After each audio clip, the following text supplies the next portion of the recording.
ಕತ್ತೆಯ ಸಂಗೀತ ಕಚೇರಿ.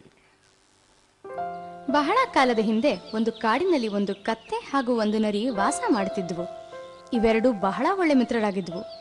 ಇವು ಆಹಾರವನ್ನು ಜೊತೆಗೆ ಸೇರಿ ಹುಡುಕ್ತಿದ್ವು. ಒಂದಿನ ಕತ್ತೆ ಹೇಳ್ತು, ಮಿತ್ರ, ಇವತ್ ನನಗೆ ಕಲ್ಲಂಗಡಿ ತಿನ್ನೋ ಆಸೆ ಆಗಿದೆ ಕಣೋ. ನಡಿ, ಕಲ್ಲಂಗಡಿ ತೋಟ ಹುಡ್ಕೋಣ. ಸರಿ. ನರಿ ಮತ್ತು ಕತ್ತೆ ತೋಟ ಹುಡುಕ್ತಾ ನಡೆದ್ವು. ದೂರ ಸಾಗಿದ್ಮೇಲೆ ಒಂದು ಕಲ್ಲಂಗಡಿ ಹಣ್ಣಿನ ತೋಟ ಕಂಡುವು.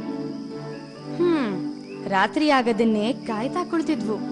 ಏಕೆಂದ್ರೆ ಇವು ತೋಟಕ್ಕೆ ನುಗ್ಗೋದನ್ನ ಯಾರು ನೋಡ್ದಿರ್ಲಿ ಅಂತ. ಆಗ ಕತ್ತೆ ಹೇಳ್ತು, ವಾಹ್, ಈ ತೋಟದ ಕಲ್ಲಂಗಡಿ ಅದೆಷ್ಟು ಚೆನ್ನಾಗಿದೆ ನೋಡೋ. ನಾನಂತೂ ಹೊಟ್ಟೆ ತುಂಬಾ ತಿಂತೀನಪ್ಪ.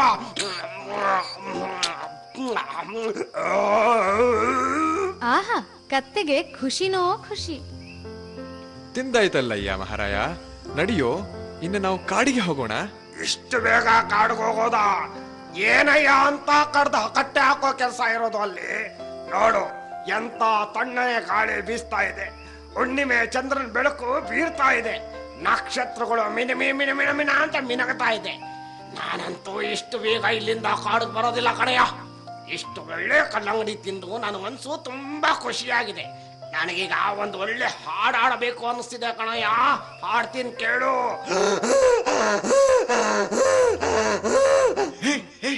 ನಿಲ್ಸಯ್ಯ ನೀನ್ ಕಿರ್ಚಾಟ. ಮೂರ್ಖ, ಶಬ್ದ ಮಾಡ್ಬೇಡ. ನಿನ್ ಕಂಠ ಕೇಳಿ ಜನ ಎದ್ ಬಂದಾರು. ಯಾರಾದ್ರೂ ಬಂದ್ರೆ ನಿನ್ನ ತಿಥಿ ಮಾಡ್ಬಿಡ್ತಾರೆ ಅಷ್ಟೇ. ಮುಚ್ಚೋ ನಿನ್ ಬಾಯಿ. ವಿವೇಕಿ, ನನ್ನ ಹಾಡನ್ನು ಕೇಳಿ ಕಿರ್ಚಾಟ ಅಂತೀಯಾ? ನನಗ್ ಗೊತ್ತು, ನನ್ನ ಕಂಠದ ಮಾಧುರ್ಯ ಕೇಳಿ ನಿನಗೆ ಹೊಟ್ಟೆ ಉರಿ. ಯಾಕಂದ್ರೆ ನಿನಗೆ ನಂತರ ಹಾಡೋದಕ್ ಬರೋದಿಲ್ವಲ್ಲ. ನೀನೇನ್ ಹಾಡುಗಾರನೋ ನಂತರ? ನಮ್ದು ಸಂಗೀತಗಾರ ವಂಶ. ಸರಿನಪ್ಪ, ನನ್ ತಪ್ಪಾಯ್ತು. ನೀನ್ ಬೇಕಾದ್ರೆ ಇಲ್ಲೇ ಹಾಡ್ತಾ ಇರು.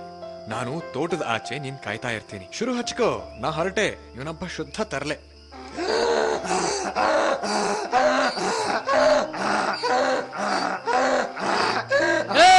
ನಮ್ಮ ತೋಟದಲ್ಲಿ ಒಂದು ಕತ್ತೆ ಕಲ್ಲಂಗಡಿ ಅಂತಿದ್ದಾರೆ.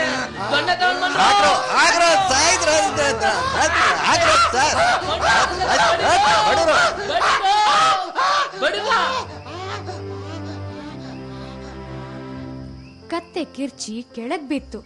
ಸತ್ತೋಯ್ತು ಅಂತ ತಿಳ್ಕೊಂಡ್ ಜನ ವಾಪಸ್ ಹೋದ್ರು. ಛೇ, ಎಂಥ ಕೆಲ್ಸ ಮಾಡ್ಕೊಂಡಯ್ಯ. ನಾನ್ ನಿನಗೆ ಎಷ್ಟು ಹೇಳಿದ್ರೂ ಕೇಳಿದ್ದಲ್ಲ. ಯಾವತ್ತೂ ನನ್ನ ಮಾತು ಕೇಳೋದೇ ಇಲ್ಲ ನೀನು. ಕೆಂಸಯ್ಯ, ಇದು ನಂದೇ ತಪ್ಪು. ನಿನ್ನ ಮಾತು ನಾನು ಕೇಳ್ಬೇಕಾಗಿತ್ತು. ಇನ್ನು ಮುಂದೆ ನಾನು ಯಾರೇ ಬುದ್ಧಿ ಹೇಳಿದ್ರು ತಪ್ಪದೆ ಕೇಳ್ತೀನಿ ಕಣಯ್ಯ, ತಪ್ಪದೆ ಕೇಳ್ತೀನಿ. ಈ ಕಥೆಯ ತಾತ್ಪರ್ಯ ಏನಪ್ಪಾ ಅಂದ್ರೆ, ಬುದ್ಧಿವಂತರು ಒಳ್ಳೆ ಸಲಹೆ ಕೊಟ್ಟಾಗ ನಾವು ಅದನ್ನ ತಪ್ಪದೆ ಸ್ವೀಕರಿಸಬೇಕು.